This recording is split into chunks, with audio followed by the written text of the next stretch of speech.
C'est toute l'économie qui doit changer. On doit quitter le plus vite possible notre dépendance aux combustibles fossiles. Un des premiers grands principes, c'est le principe du pollueur-payeur. Mais il faut faire très attention quand on l'applique, et trop souvent on ne fait pas attention à cela. Il faut éviter, bien sûr, que ce soit les plus pauvres, les plus vulnérables qui soient affectés les premiers. Oui, Il parce que faut que ça, ce c'est la soit les taxe plus... carbone chez nous, c'est Évidemment, ça? c'est la taxe carbone, ce sont les échanges de quotas d'émissions que les entreprises doivent acheter pour pouvoir émettre des gaz à effet de serre.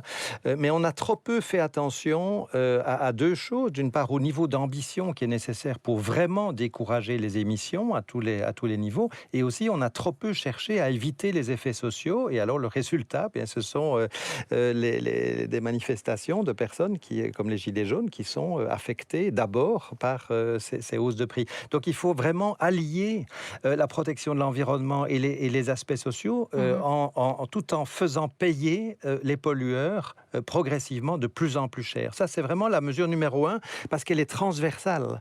Votre auditeur parlait des achats à faire par les autorités publiques. Tout Il à est fait. évident que si l'ensemble de l'économie est affecté par une augmentation du prix de la pollution associée à des biens qui sont produits, mais presque automatiquement, des biens qui sont produits plus proprement vont être progressivement moins chers que ceux qui sont produits en émettant beaucoup de pollution. Et donc, une mesure transversale comme celle-là, c'est la plus efficace à l'échelle de l'ensemble de l'économie.